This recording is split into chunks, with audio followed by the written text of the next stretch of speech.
was a great experience for me, and I was just so impressed with all the work that these guys had done out there at organizing the community, and you know, it was everyone in the community that was involved and could participate in these things. And I remember the girls from the day school, you know, they'd come and visit. We'd, with the ladies at the clinic, knew lots of the girls, and it was a great opportunity for them to get to go to school when they generally wouldn't have had that opportunity. So that was really interesting to see. And having no power or running water is really something we take for granted here, that you just turn on the tap and there's water there, or you can plug in whatever you need and have lights.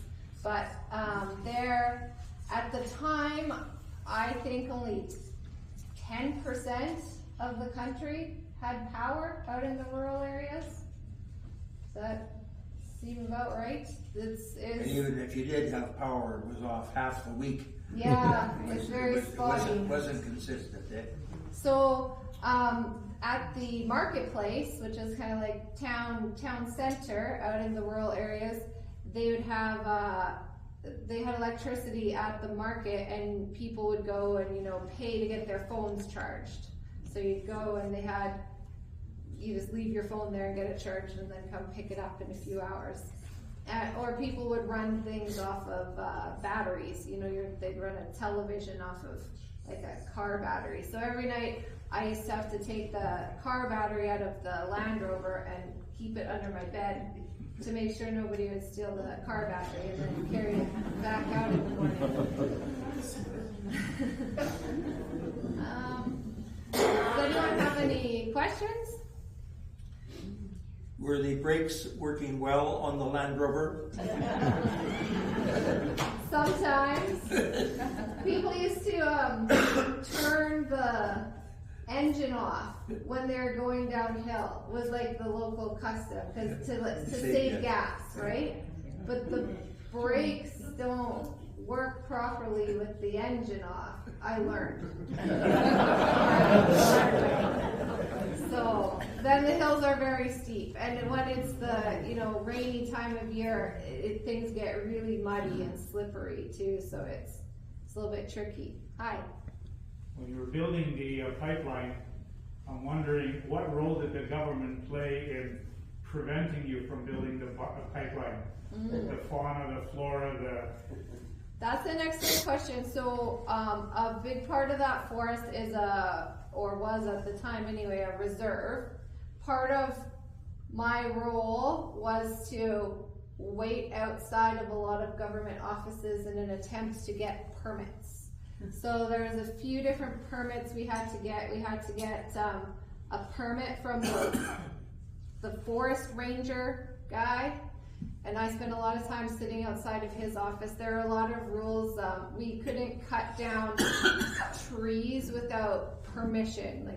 So Simon, my guide, he always carried a chainsaw with him, but if there was particular types or sizes of trees, we needed special permission to cut them down. So we had to try to route the pipeline without interfering with the trees, because there's a big problem with illegal logging in the forest, and also with poaching, like poaching animals.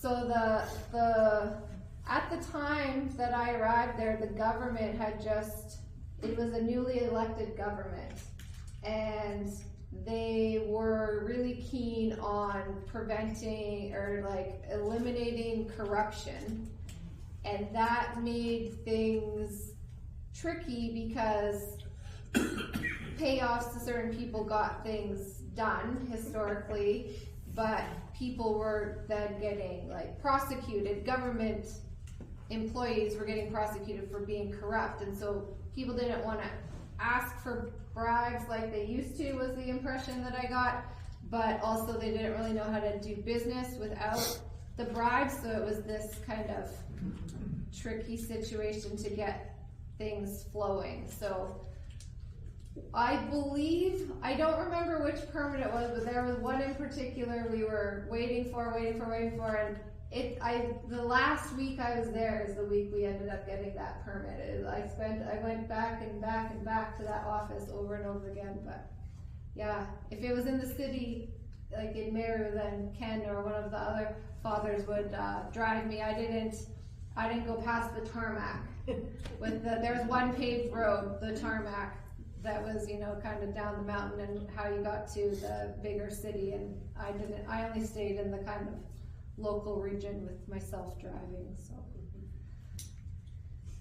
Maybe I missed that at the beginning, but what made you go there to do the work you were doing, which to me seemed more like the work that a man should be doing, some of the stuff that you were doing?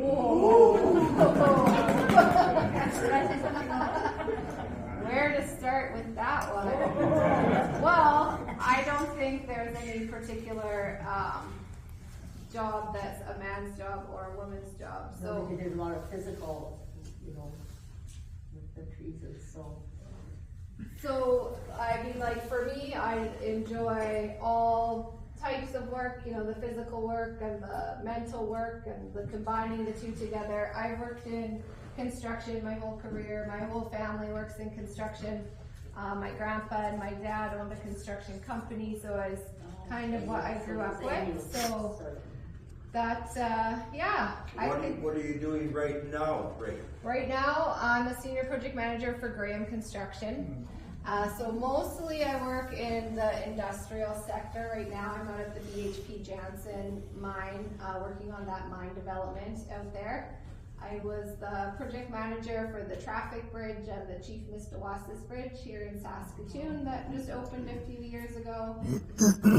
I was the project manager for a couple of years at the North Battleford, the Saskatchewan Hospital in North Battleford, the mental health facility out there. And yeah, lots of the mine sites and power stations around Saskatchewan I've worked on. So that's what I'm up to these days. You go, girl.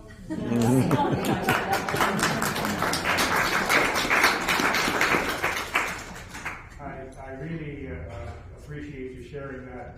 However, I do have a related question, and don't be offended. How were you accepted by the male population? Pretty well overall. I think that this might sound a weird way to say it, but I was such a foreign creature to them as this just white lady that I don't even think it was that I was female. It was the whole thing. I wore pants, and apparently women don't wear pants there. You mean trousers? Trousers, yeah.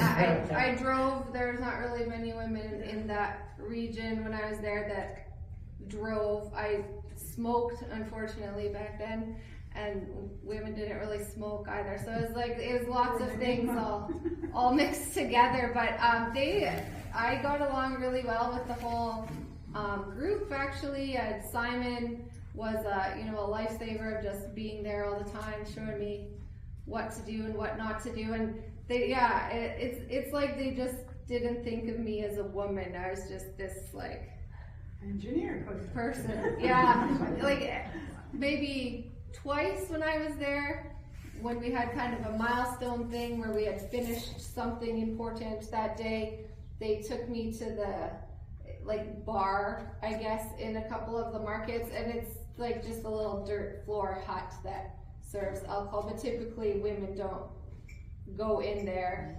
but I didn't really count, so I could go there. Very good. Well, thanks very much, Raegan. Thank you.